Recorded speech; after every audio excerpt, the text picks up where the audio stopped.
So, you know the rules, screens down, unless you've got a previous arrangement.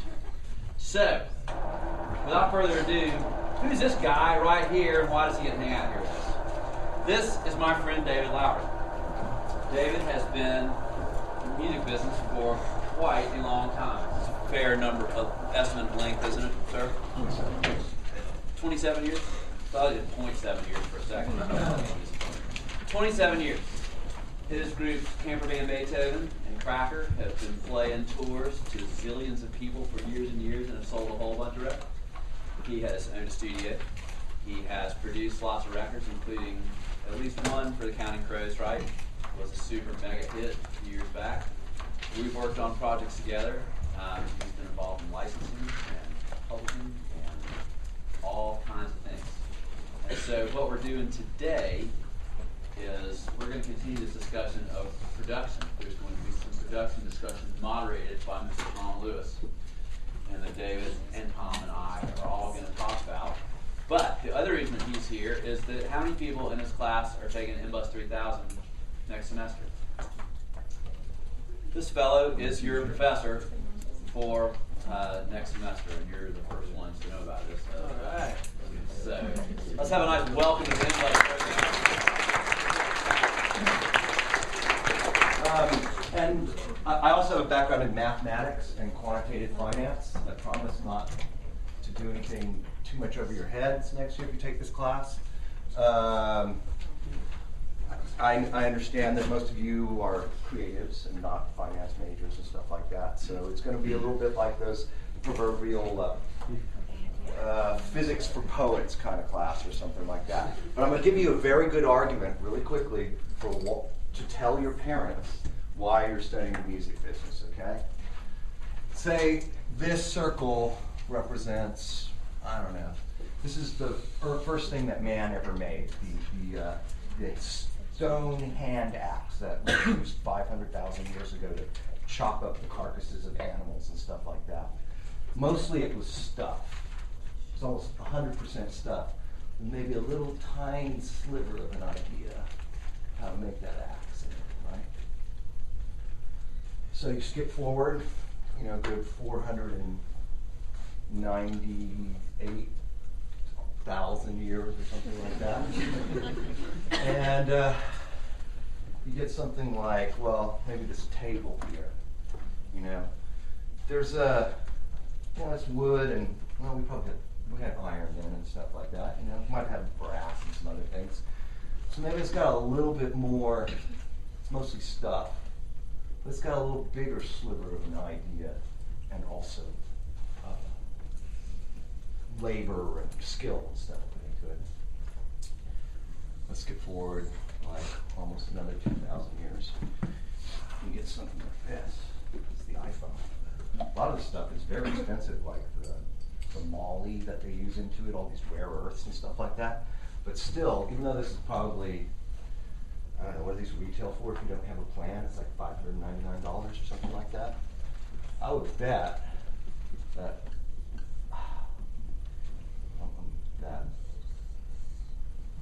this much is the stuff, and the rest of all of this is the patents and the ideas that go into making this. All right. So here you have a song that you download from iTunes. I don't even know, maybe you can count some of the electrons that are going back and forth between your computer and Apple's servers. That's the stuff. Probably it's so thin you couldn't even see it, right? It's all idea. This is the direction of technological development. This is the direction that the economy, our society, and everything relentlessly continues. So you guys are all going to go out into a world that's pretty different than the world that I went out to in 1983. You're going to go out in a world where the things that people are asking you to make, and companies that you're working for that are making stuff, their products are going to be more like this. They're going to be more like songs than they were, a table or a widget or automatic transmission of a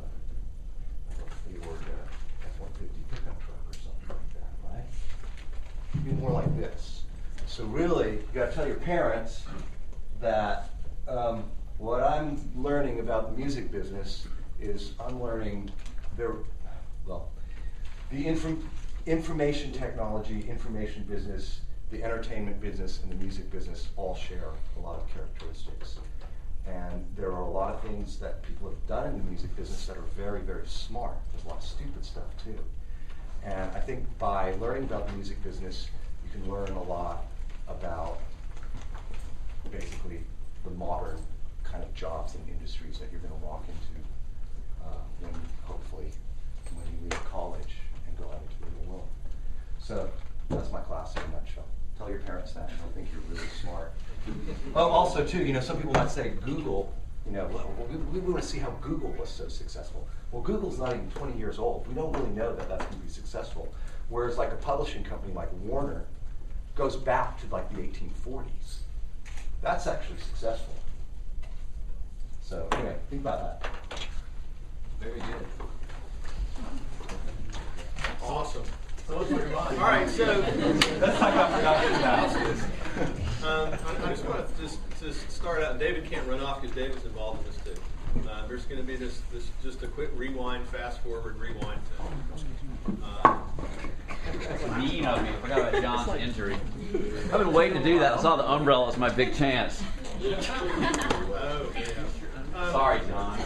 So just to sort of go back into Camper Van Beethoven, firstly, the Virgin years, and being in this kind of major label situation at this point, and making what is it, a record, an EP at that point in time, from where you had come prior up to that point in time, who in that production role as a creative outsider was involved in making those early Camper records up to that point?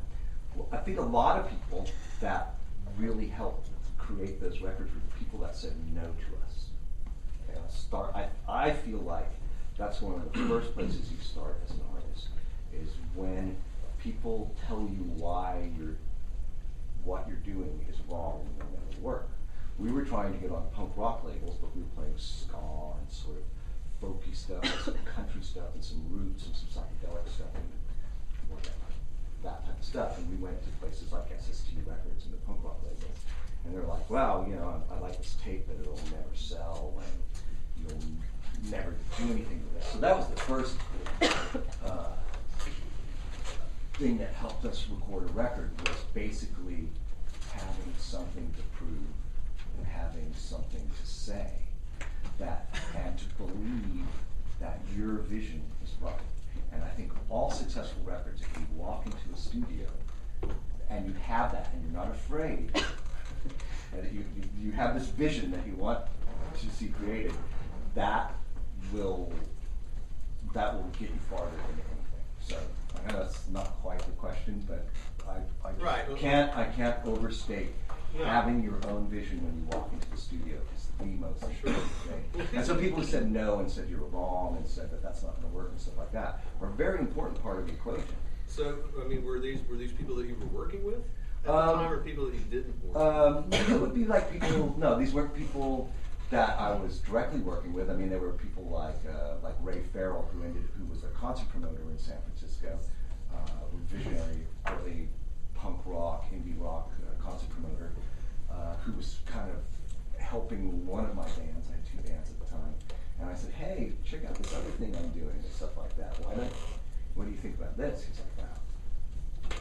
So he later went on to work for SST Records, and when we did sort of persist with what he told us we shouldn't do, he did actually then come back and help us, because he saw how persistent we were. And for instance, he copied down the entire college radio and press promotions list that SST had in those days. Or he let me come in and copy it down. I had to write it down by hand. There weren't computers in those days. So yeah, sort of somebody we were working with, somebody we weren't working with. But that was the first thing. Right. Okay. So what happened when Virgin happened? Virgin? Virgin comes a lot longer. See, the next thing that we do is because somebody told us no, we somehow got together $500 and we recorded a record. And then we decided we've pressed it up ourselves and sent it out to people and got our distributor and started selling it. And that was, that was great because we did that whole record on our own on an idea that we had and that we believed. And then from there, we kept doing, we did 3 records on our own like that. And then Virgin Records came to us and they said, hey, we think you guys are ready for, make a major record and stuff like that. And we said, well, no, thank you. And then they wrote a number on a napkin. And we go, okay. So, because everybody has their prize, basically. And that's where Virgin Records comes in. That's about 4 years down the road. So, and what I'm getting at is that creative process for you at that point when you begin to interact with the big engine, how did that change? Well, then we did really have an actual producer instead of having an unwieldy committee of 6 musicians that had sort of all agreed consensus about, like, maybe even moving the fader up a little farther on the mixing console to make the kick drum louder during mix. That was replaced by a record company approved producer. His name's Dennis Herring, and what was great about Dennis was that we knew him for a very long time before that, and he had one hit previous to our record, and so he was now an approved record company producer. So then he took over that role and started, in a sense, helping us create our vision in the studio. But he also did a lot of, being a producer, a lot of clerical stuff. Calling the record company, getting some mixes over to them, getting the next batch of money released so you can go on to the next stage of the recording. I don't know. What do you say? Well, I just do that. I'll talk all day. That's fine, and those are 2 completely different things because you're in a situation where you're working on your own. Everybody has their own input, sort of forming their own idea. I was relieved when that happened because suddenly, there were sort of less arguments among the band members, and really, ultimately, I thought he was a really good producer at sort of hearing the character in the song that we were playing in the rehearsal studio, and then bringing that out on tape so that it translated to other people who were not as stoned or buzzed as we were in the rehearsal studio when we were playing the song. So, it was very, very helpful in one sense. But also, there's the whole role of the producer is also to give the record company a certain comfort that this $300,000 or $500,000 or nowadays $2,000 that they're giving you as a recording budget is going to be spent wisely and not too much of it on liquor and strippers or something like that. I have a question about working with Dennis. Did Dennis? Dennis Herring produced. Well, he's produced a lot of stuff since then, but I guess probably Modest Mouse would be stuff that you'd be the most familiar with. I don't know. He always has hits now. But. And Dennis Herring now. Dennis Herring career pre Camper Van Beethoven is a session guitarist in LA for a long time. And then he owns an incredibly cool studio in Oxford, Mississippi now called Sweet Tea. Have you been down there? Oh yeah. I helped him roof on that place. It's a phenomenal place. I know the Animal Club. Involuntarily. I went to visit him. This is little roofing. Get up on the roof. Yeah. But anyway, go on. I know the Animal Collective record that we mixed at Chase Park that was recorded down there. But one of the things he mentioned to me that he always, when a band comes in to record, frequently his first thing he does is change the key of a number of songs to get them in the range of the vocalist. Was he already doing that 25 years ago when you guys started working with him? And he tried to do that with Camper Van Beethoven, but we had a violin player, and Jonathan was really a guitarist, so he didn't play violin very well. So, but which was sort of the charm of it. But in order to change the key, it made the song sometimes very difficult for Jonathan to play. So we actually had to keep a lot of songs in the same key. But yes, he was up to that trick in the very beginning. That's a great trick, to put the song in the right key so that when the singer gets to the top of their range, it's a little bit of straining and a little bit of dirt and stuff on the voice. And when you're down lower in the crooning range, it's really got a full chest sound, and it isn't weak and thin and weedy and stuff like that. That's one of the first things you do as a producer, is get songs in the right key, if you can. Guitars sound different in different keys and stuff like that. We were very guitar instrument, violin-oriented band, so if you change the key, sometimes you lose a lot on the instruments. Besides, I didn't really sing very well then, and also long passages of the songs were instrumental, so it was less relevant. So going forward, then, from that experience, it sounds like that experience was good for you. A lot of people don't describe it that way. Oh no, the other guys in the band told me that it was a terrible experience for Right. them, the 2 records that they did, and I was relieved because I could just sort of sit back and go, well, I kind of wrote these songs, and somebody else is in charge of getting them finished and like getting them on the record and all this stuff. That's not true. The guitarist in Camper Van Beethoven would agree that it was a better experience, but it was just the 2 of us that liked it. So, but no, a lot of people don't like that when a producer comes in and starts changing things, starts changing the key, starts changing the structure of the song, starts changing the feel. It's no longer a hard rocking song. It's now become more of a ballad, and yeah, people don't always enjoy that. Right. So how did that affect?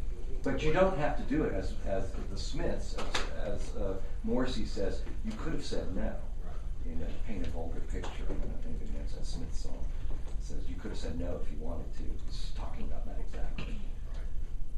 So going forward to producing the county credits, kind of turning around that particular situation and another situation that was a successful band. How did you sort of apply those experiences forward into working with that band? Well, there's not one thing about producing. So there's a lot of different ways you can produce a record that don't really seem obvious. You could be the guy who just sits there and writes the songs, and with the band, essentially arranges and writes the songs, and that's you're the producer, and the engineer is in charge of the sound and sort of executing everything else. There's people like that. That's kind of the old school producer way of doing stuff, right? Then you could be more of a hybrid where you're all about the sounds, all about sitting at the board and twiddling the knobs. You don't really get too much involved in the songwriting process and the arrangement process. You're more involved in the mixing. And then you could be like, I've seen for instance, Rick Rubin and why am I blanking on it? Who did the old Brother soundtrack? T-Bone Burnett. I've seen both of them in action. They come by the studio for about an hour out of a 12-hour day or something like that. Kind of listen to what's going on and say, you know what? You need another ballad on this record. I think, what if you did a duet with, Rick Rubin say, why don't you do that 9 Inch Nails song? It'd be really great if you did that 9 Inch Nails song. And then just kind of leaves. I guess there's a certain genius to that. But personally, I don't see it. But there's a lot of people who produce like that on the very top end. They just think about the big picture all the time. And they have people who work for them that do all the work. And then what producers doing about 75% of the time, which is wrangling the band and the songwriter or the singer and the drummer and everybody sort of just getting them in the room and getting the process going and making good stuff come out of that process by setting the vibe or the tone or whatever like that. As well as songwriting, as well as arranging, as well as twiddling knobs. That is kind of what I did through the Counting Crows. I knew Anna Duritz since he was in college. He was a roommate of one of the guys in Camper Van Beethoven. I simply was there, not because I knew how to record things, not because I knew how to write songs, not because I didn't do that, but I was simply there because I had enough gravitas. I had enough authority with them to make them sit down and finish a record all together. That's essentially why I was hired. That's why I was there. It took 18 months to do that record. There were no songs the day I walked into it. Okay. that's record over 18 minutes. That's what I did. So you're a psychologist a lot of the time. Yeah, apparently. And if it meant that I had to go to a film premiere with Adam so he could meet some model or some actress or something like that, that's what I did. If it meant that I had to play cards with the other guys, that's what I did. I would always show up at the studio around 10 a.m. and generally a quorum would sort of arrive by about 5 p.m. And then most of the recording actually happened between about 6:30 and 10 o'clock. And then, I don't know. Right. Sometimes songs came out of that. So you engineer too? I did some engineering as well, but there was always an engineer on the project. Right. So, forward, just Sunrise in the Land of Milk and Honey. Working with David Barbe. That's the whole sort of thing I'd like to sort of get to here. So, who produced that record? I don't know. It's a good question. I mean, we remember what we said on that. We just said it just says recorded by David Barbe. It's a record that has no production credit at Yeah, all. we opted for this hybridized sort of. No, I don't know what it is. We just decided it was recorded. It was ambiguous enough that anybody could claim that they did. Sort of.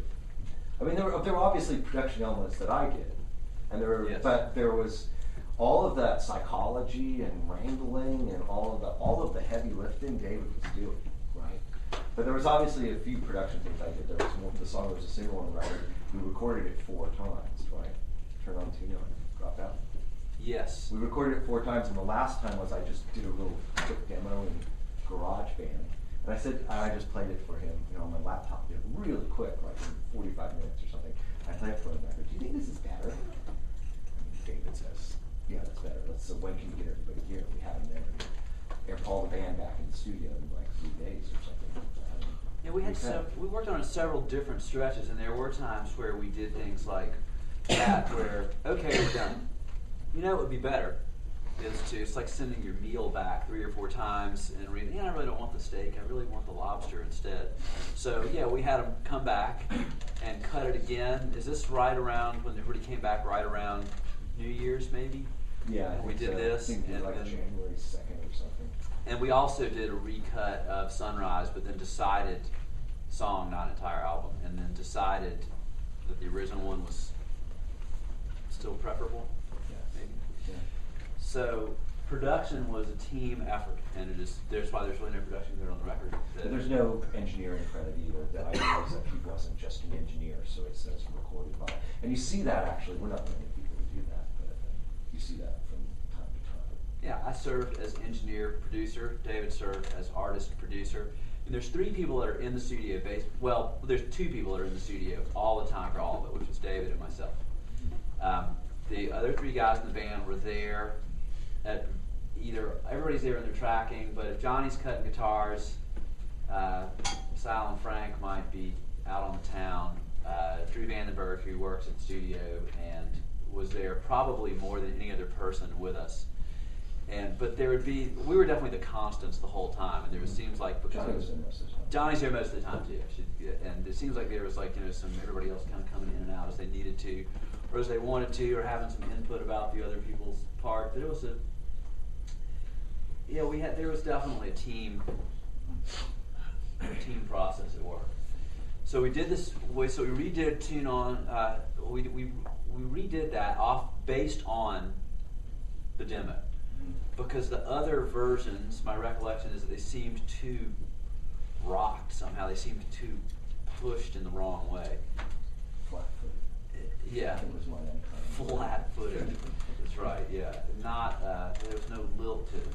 And so the ping pong ball of David volleying the demo to me listening to the demo and saying, that's quite good. That's a much better approach. And then did you do the demo while we're hanging out in the studio maybe? Or you went home and did it and came back? Yeah, I went home and did it. And then we did it again, and then once I heard that version and remembered back to the demo, I got an idea, which is something that can really add a lot of life to something if it's the right speed and the right kind of song and lends the right sound to it. And that is, it's basically kind of like a Phil Spector trick. You hear it on ELO records in the 70s, which is to get several people with acoustic guitars to sit around one microphone and just play this, drum the song, campfire style. And then get them to do it a second time on another track, and then put one of them in this speaker, and then put one of them in the other speaker. And it's almost like having, it seems like in the range of the eighth note on the hi-hat, also having this chinka, chinka, chinka, chinka, chinka, chinka, chinka, and it just lends a whole lot of this, whereas the first version had a little more of that. And it seems like the night that we did, and it was just you and Johnny playing the acoustics, right? Right, so we did it a couple times. I mean, I've done this before with different people where I've had as many as like 4 or 5 people do this. And it's never something that's very loud in the mix. Somebody that heard that song wouldn't associate it with, I think so much with, it's an acoustic song, because it's really not. But sometimes you just got to get down to what the kernel, the essence of the song is. And with different artists, it's different in different ways. And listening to one of David's Cracker songs, David's right hand on his Ibanez Jet King, is that the thing it's called? Yes. Which is a phenomenal, cheap guitar plugged into his matchless amp, which is a phenomenal, expensive amp. If you pull the sound of his basic rhythm guitar out of the mix, the rhythmic pocket of the band, even though Frank, a terrific, super steady drummer, Johnny, an inventive, interesting, creatively guitarist, and Sal, a phenomenal, really, bassist in the way that the guy's been playing the bass in cool bands since, what do you think, the late 60s maybe? Mid-70s. Anyway, but if you pull David's right hand out of the mix, it's like the rhythmic pocket of the band, it's like it really changes radically. It's like the whole shape of the sound changes.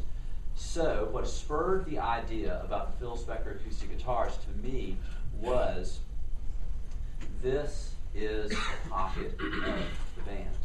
So let's put a little more on there. So we did these 2 acoustic guitar tracks, and at that point forward to me, it was like more guitars, more percussion, and just more like rhythmic float to the song. And that's the point to me, that when we did the demo, heard the band track, good, added those onto it, that everything about it just seemed like it went up. And then you also added the... Well, that was always there. That was always there in the rhythm track. Well, the song, the thing about what happened is, what David's talked about the details, is that basically he made a song that we were playing too hard and making too rock. He made it really light.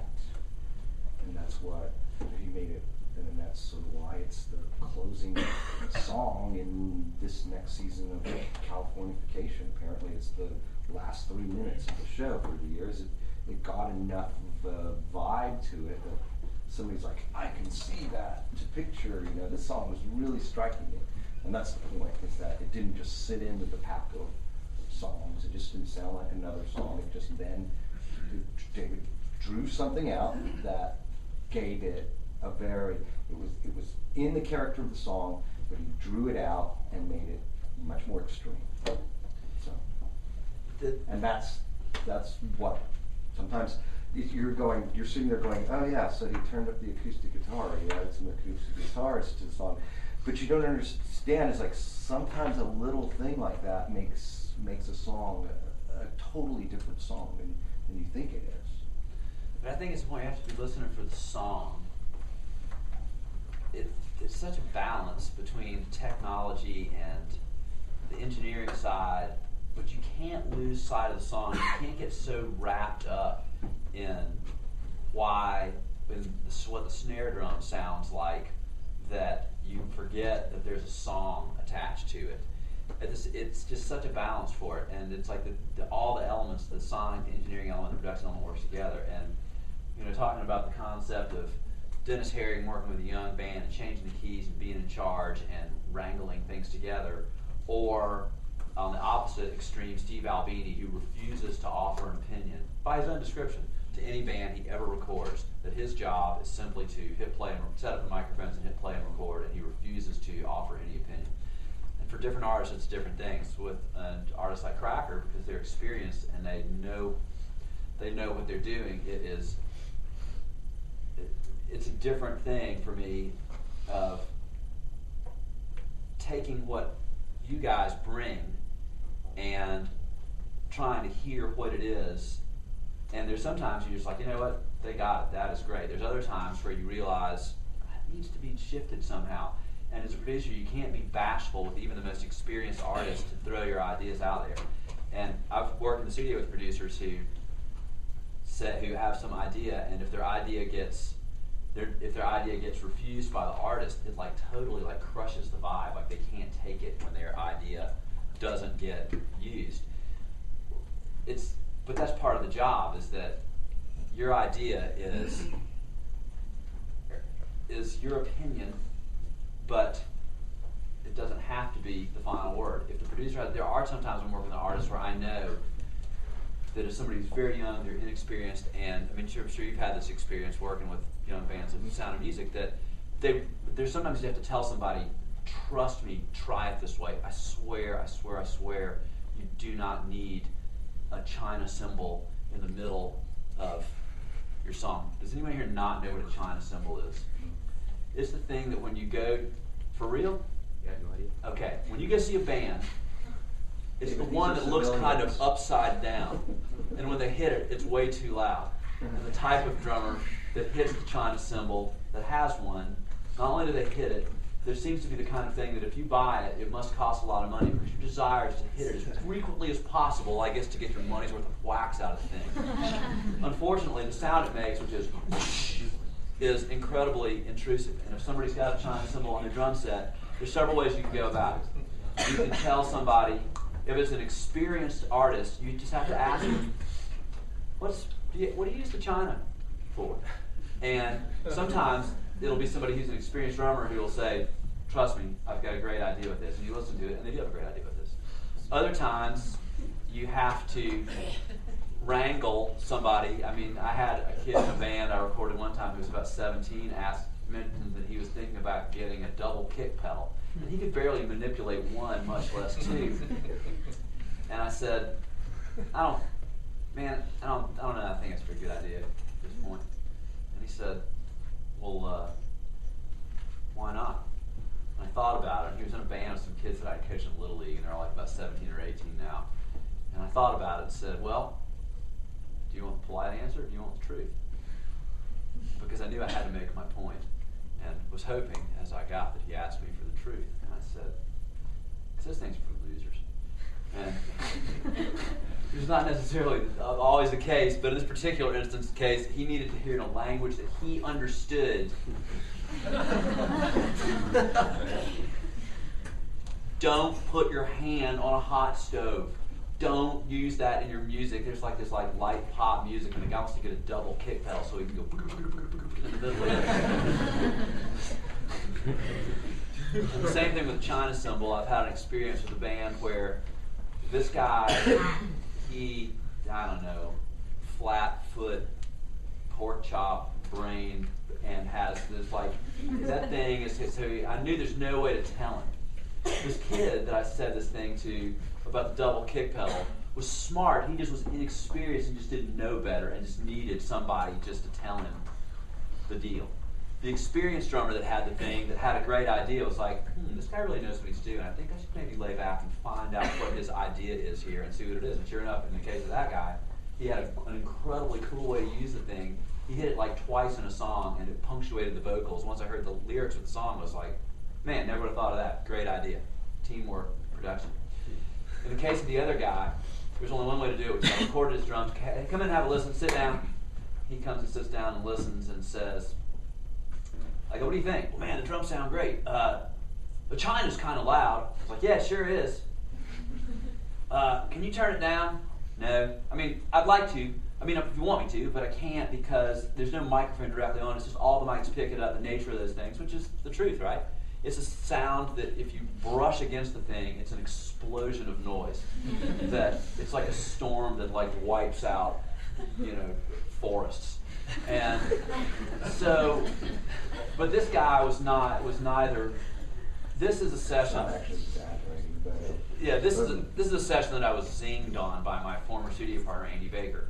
Occasionally, a call would come into the studio for a session. It would be so objectionable that it's just fun. It's only for a few hours or a day or something to pick up the phone and go, I'm busy that day, but let me check with Andy. Andy, are you free to do a session next week? Oh, yeah, sure I am. And it's just like, couple. So anyway, Andy got me back, honestly, with these guys. And it was something that he knew that would be a terrible match. But it was only for one afternoon. And of course, I did my best with it. But so he's listening to him and he's like, so you can't turn it down? I was like, no, they're so loud. I mean, but if you like it in there, it's going to be loud as can be. And if that's what you want it to sound like, and the whole time I'm like pretending to adjust something. What I'm essentially doing is saying, I sure am glad Aunt Martha got me to paint this fence. I would let you help me, but it's so much fun, I don't really particularly want anybody to help me paint the fence. So anyway, what I got was what I wanted, was him saying, well, what if I move it? Well, I mean, if you move it a little bit, I mean, I'm telling you, the nature of the sound, I think is so explosive. It's like an open back amp. It's like going all over the place. But if you want it in there, it's going to be in there and it's going to be loud. And I mean, that's cool. And finally I said, well, what if I don't play it? I was like, well, I guess you could not play it. But I mean, if it needs to be in the song, it's part of the song. I was blessed by having 3 small children already before this. And finally he said, what if I just take it off my kit? I was like, well, you could, I guess. It took 10 minutes to do that. But it would have taken 3 hours of me directly telling him that it wasn't going to work. And this gets back to the wrangling, is that it's just different with every artist, and you just have to be perceptive, I think, as you possibly can. You have to be sensitive to the people, right? I mean, of course, sometimes if you zone in on something like that, if you hone in on some little thing like that, you can also backfire on you. I was producing a record. I can't even say this word, but the song had this word in it. I hate that word.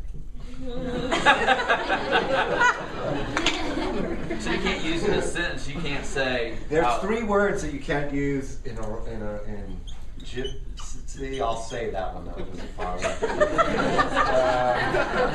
lover. I really can't say it. There's one more. I can't remember. There's three of them. So we should not call the class group Gypsy Lover. Actually, Gypsy Lover Lady. Gypsy Lady Lover. I know you can make something out of it. But it was this word. It was this word. And it's in the song. And I told the artist, who's very, very strong-willed, very popular artist, didn't have to listen to me. And I told him, it's like, look, you gotta change the words in that chorus, because people really don't like that word. And he's just dug in so hard on it that I never could, he dug in so hard on it, trying to prove me wrong, that I never could get it out of the song. There was no way in hell I would have ever got it out of the song. I mean, the UN couldn't have got the word out of the song after that and stuff like that. And but anyway, so you have to watch out about doing stuff like that, because I completely misjudged how I approached that, and I made the artist defensive, and it always completely backfires on you.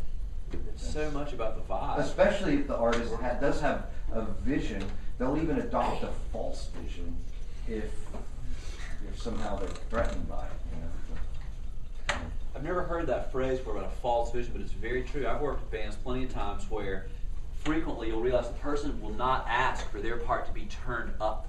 What they'll say is there some way that my part can be made more present? Or I'm not sure if the guitar is punching through right there, but there's all these things. And if all they have to say is, hey, can you turn up the guitar on channel 12 a little bit? Yeah, let's check it out. But some people, they feel like they need to justify, and I know what you mean about creating a false vision to justify some minute detail. They do come in with it. It's just something that happens right after this. It's when you make the artist offensive. It's the worst. Right.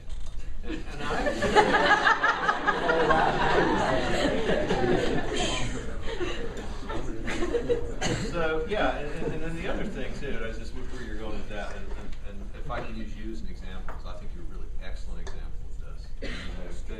Kicking over. There are certain things that people are doing, particularly if they're singing and listening to themselves in a track. I don't know if you have this experience too, where you hear yourself in a completely different proportion than you're really representing.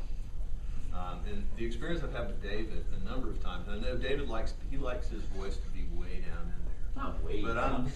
But down in there. But I'm convinced that what it is that you're hearing it in a completely different way because you sang it. It's always sort of rolling around in your head. And we've had these experiences, these conversations. I mean, you brought up the what was your version of the song called that went to Katie Lang? It was Mine's Medicine Takeover. Medicine Takeover. Right. And you actually called me on the phone to come and put the vocal where it's supposed to be. For the demo that went to Katie Lang. That's right. Yeah, I came over to your house. And that's the other side of that, is that sometimes that just by bringing somebody's attention to something like that, something that they're doing, where it may have been accidental, and this may have been what you were just saying, it becomes intentional. Their attention is at it now, and now it's going to begin to repeat themselves with that, and breaking that cycle is going to be really difficult. There's also real psychoacoustic phenomena too, where you really are convinced you're hearing something differently too. Any of you guys doing Pro Tools? You study Pro Tools? We started. Has anybody used the Funk Logic Masterizer yet? Do you guys know about that? I don't think they're advanced enough for the Funk Logic Masterizer. Just look in the plugins list in Pro Tools. There's a plugins list of sound effects, and there's something called the Funk Logic Masterizer. Okay, it does nothing. It's been in Pro Tools since its inception. It's a little Easter, you know what an Easter egg is in programming? Mm-hmm. It's just a little hidden joke by the programmers. It doesn't do anything.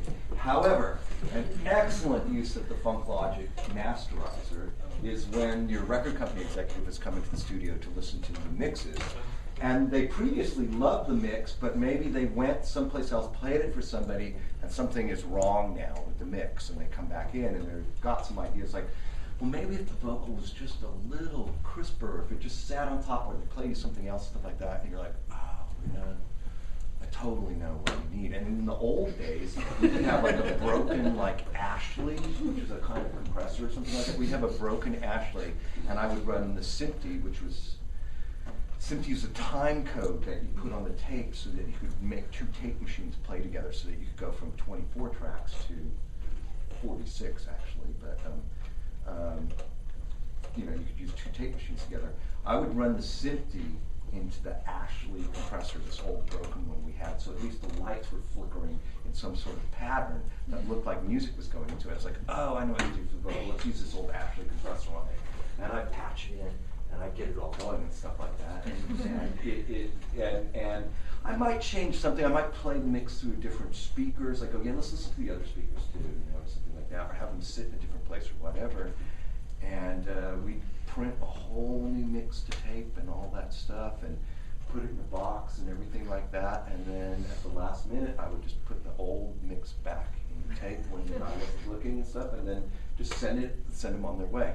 Well, the Funk Logic Masterizer, since everybody records digitally now, you say, you know what I'm going to do is I'm going to put the Funk Logic Masterizer on the master bus. And we're just going to bring it up. It's just going to make it sound more like it's really been mastered and it's on the radio. It's going to bring out this, the little, the high end in the vocal a little bit, but still like preserving the chest. You just plug it in and you just turn the knobs on it, stuff like that. And sometimes you go, does it sound better on hard or does it sound better on soft? And you keep like changing some of your parameters on it, stuff like that. And you go, and if they say you don't hear it, I go, oh well, let's put it on the big speakers. You have to hear the subs to really hear what's going on, and stuff like that. And sometimes I just do this just to make the second engineer or the artist laugh or whatever like that, because there are some great record company executives, but most of them don't really actually know what they're doing. And so sometimes But anyway, that's what the Funk Logic Masterizer is for. You can really make people think things sound differently than they really do, and they will be 100% convinced that it does sound different. And a lot of what the producer has to do to not create those situations is to keep everything in perspective and to be the true outside perspective on what's going on. That in fact, that this word right here is really going to turn off a lot of people on that song for that artist's audience. And that in fact, the mix does need more bass. In fact, the vocal is too loud. In fact, the vocal does need to come down a little bit. Sorry. Go on. Funk Logic Masterizer. I've never even thought about that. But so that's the moment when the master, the monitor engineer, and you look at him and you do the hand signals, and he hovers his hands above the knobs, kind of goes like that, and you nod your head. It's never done anything, just touch anything. So yeah, all the time. So you guys worked on this record together, and one of the things that I'm always fascinated by, because I'm convinced that the answer is never. But for you guys, when did you know that the record was finished? That's a good question. Well, if you mean that we knew that we were done or that we had everything we needed. Go to the ATM, put the card in. That's one way. Right. That's actually how a lot of records are finished. Seriously, Jimmy Iovine. I'm working on a record, Jimmy Iovine. It's like, you've been working on that for 18 months, and you spent this much money on it, man. It's done. It's done. It was done.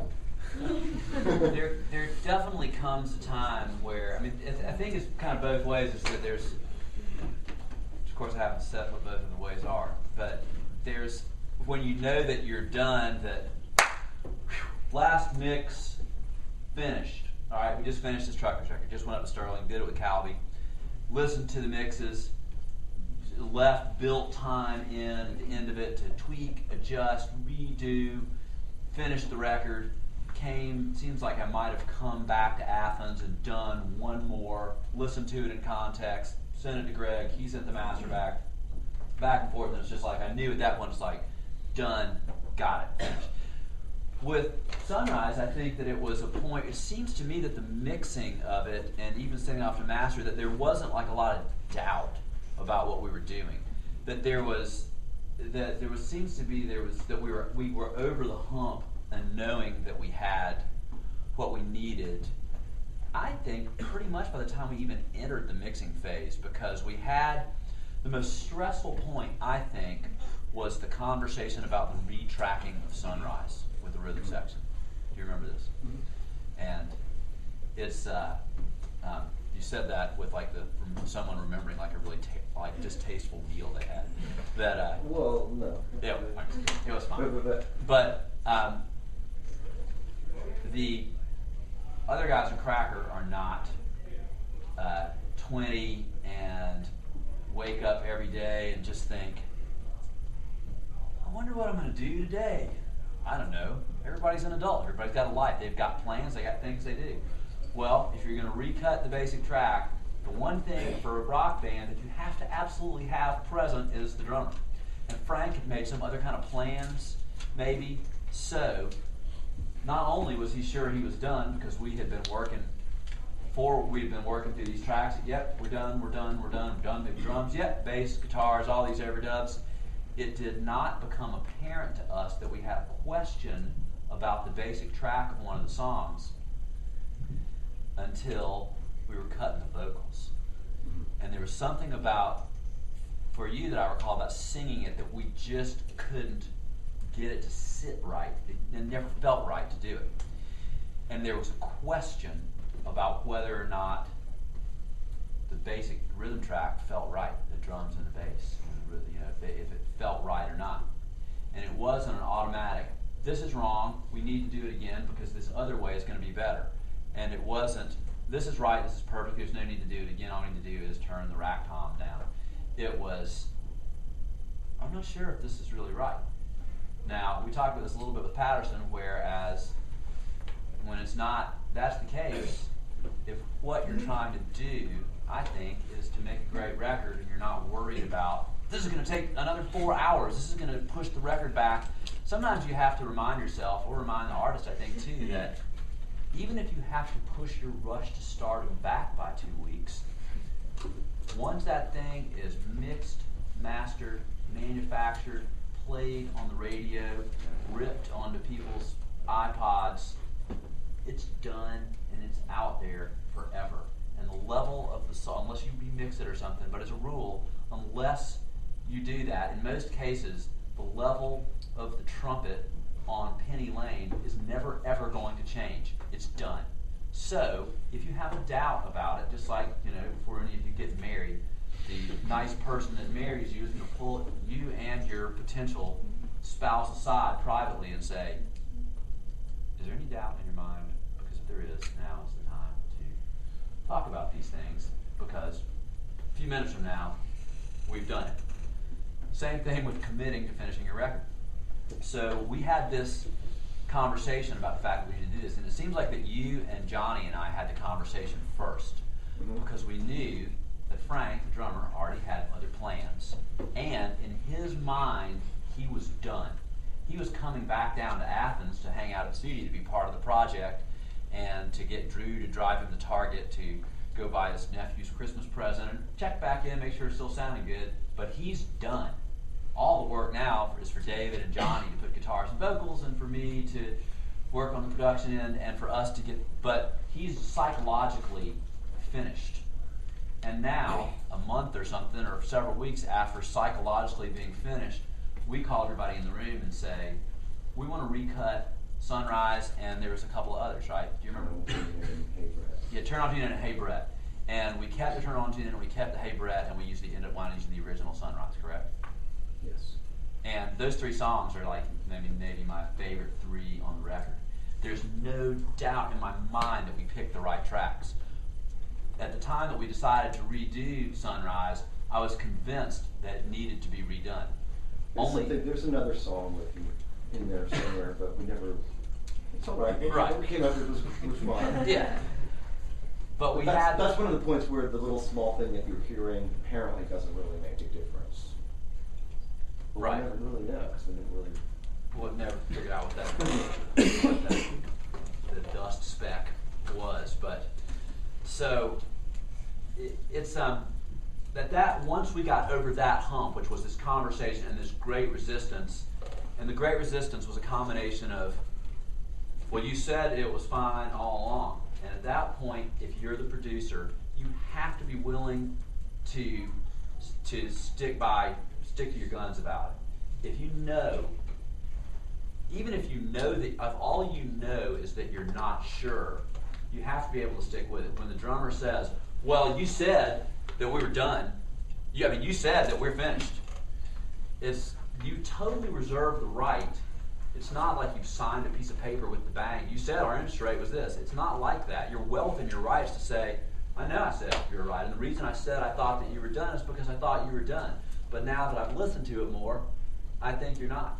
And so we have 2 choices. We can either go forward and keep what we have, but deep down inside I know that I'm not totally confident in what we have, or we can do it again and you're great and you can play it again and let's take a whack at getting it better.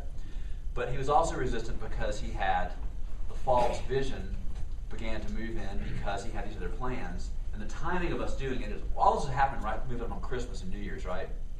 So they've got gigs and we've all got families, and we ended up coming up with a great creative solution that worked for everybody, which is we realized that we're past the psychological finishing point of knowing we've got this figured out. Some of the other songs, we know what we're doing and we know how the mix is going to go, and it's not going to take forever to do this. There's not that many variables left. If you've got a record that's all variables left when you mix, then you've got some time issues, or it's a different thing. But the less variables there are, the more you can introduce. So we knew that and decided, hey, what if we just take 3 days, chop it off the front of the proposed mixing time? Because David and I, both being experienced producers, knew if we thought it was going to take, say, 8 days to mix the record, to really book 16 to make sure that we had more than enough so that we could finish early.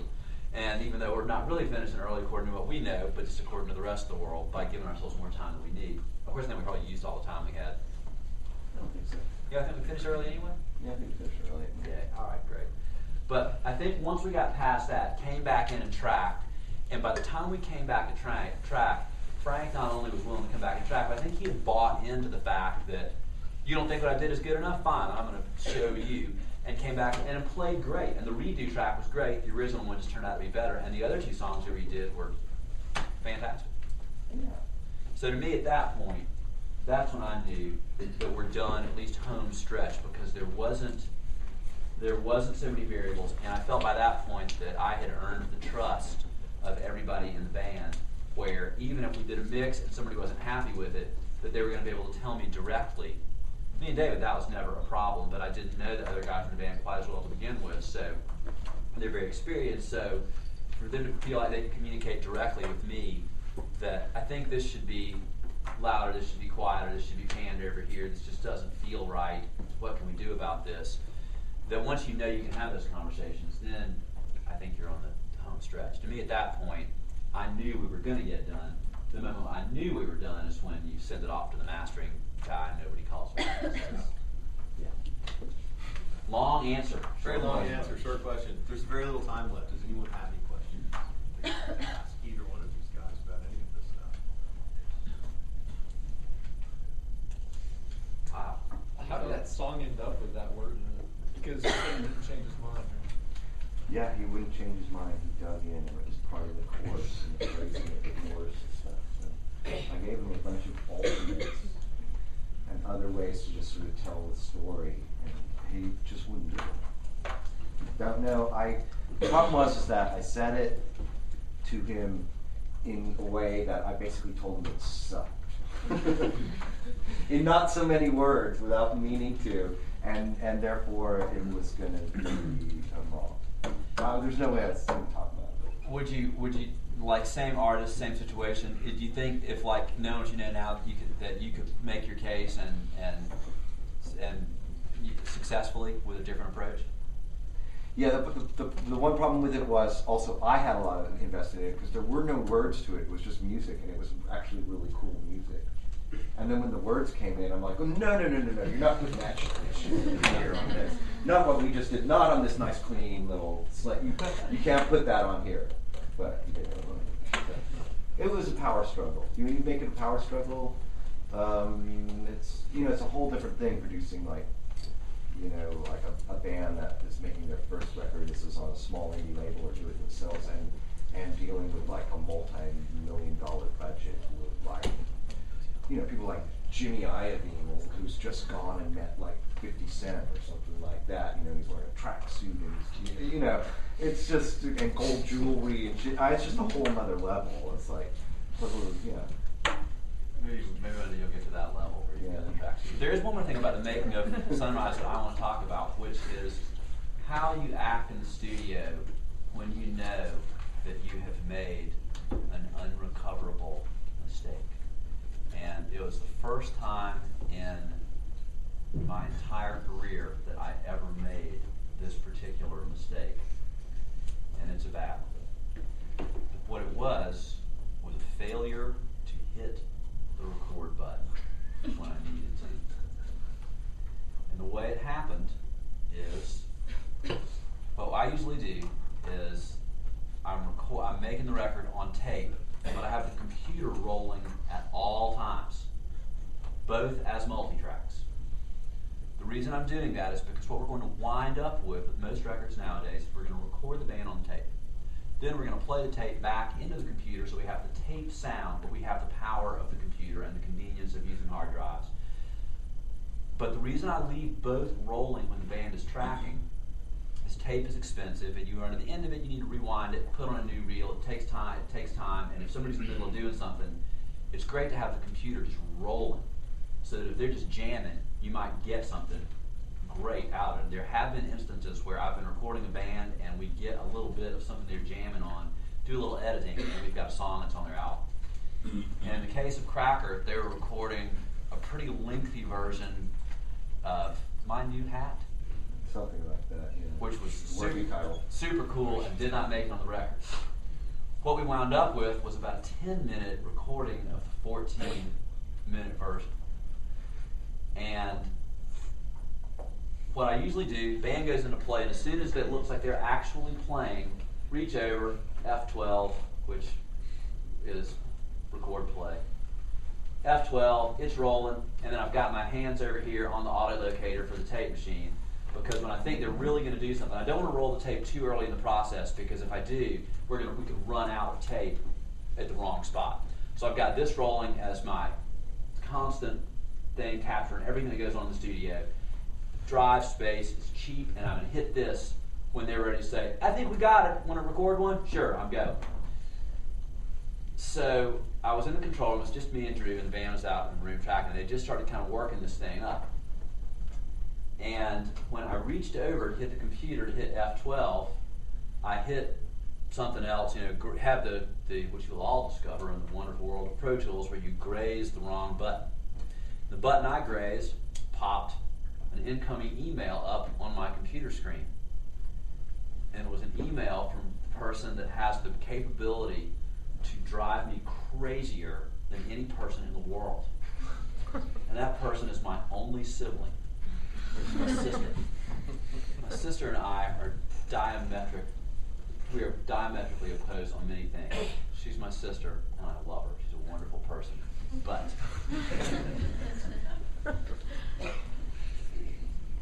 we have some very different viewpoints on certain social issues. And she is the kind of person who, probably like some of your older relatives, think it's great to send an email about almost anything to every person on their email list. That could be, 100 years ago they didn't use it, and it's like, I don't care. Or since everyone agrees with me that we need to, burn the rainforest to the ground, I'm going to send this thing to burn the rainforest down to every person I know. My sister has that nature in her personality. And she sent something to me that while I hit the button, the computer, and before I could even think to hit F12, I saw about 5 words of this thing pop up, and it was like a cartoon character with like steam blowing out of my ears. 2 mistakes were made. I lost my focus. And the other mistake, with the best of intentions, was made by my assistant, Drew, who assumed that I had not hit record for a reason. And later he said, there's times I ask you if you're doing something or you're not, and then you always have a reason for it. If you're the assistant and you notice that something you think is terribly wrong, is when you go to the engineer and just say, and they'll realize. In this case, nobody did. And finally, I think I looked up and I was like, oh my God, they're like right in the middle of something great. And it's just like, and you get it going. And I have like 10 minutes that we ended up not using on the record. And the only thing I could do is when they came back in the room is to tell them, I'm sorry, but I completely blew this. And we've got 10 minutes of it and it's great. And we have like another 8-minute version. And if we want to use it, we can make something great out of what we got.